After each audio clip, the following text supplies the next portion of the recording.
Pitong araw bago magpalit ng taon, ilang customer ang dumayo sa Bukawi, Bulacan para mamili ng paputok at pailaw. Saksi si Marisol Abduraman. Ngayon mismong araw ng Pasko, dumayo pa mula Pangasinan si Romeo Sabangan para mamili ng mga pailaw at paputok. Siguro ngayon mura pa. Pag malapit na yung New Year, baka mas tumaas pa. Naghahabol din ng murang presyo si Olga Montoya na bumiyahe pa papunta sa Bukawi para sa mga paputok. Every year, kailangan may mga ganyan pampabuenas, sabi nga nila. At the same time, masaya naman talaga pag may fireworks, di ba? Parang feel mo yung celebration ng New Year. Pero hindi swerte ang idinulot ng mga paputok noong isang taon sa ilang nabiktima nito. Sa datos ng Department of Health, mahigit 300 ang naitalang nasakta noong 2022.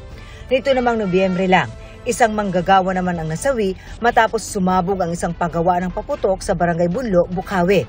Ayon sa mga nagtitinda, nakahanda naman daw sila sa mga safety measures sa lugar gaya ng mga fire extinguisher, mga drum na may lamang tubig at iba pa. Para sa GMA Integrated News, Marisol Abduraman, ang inyong saksi.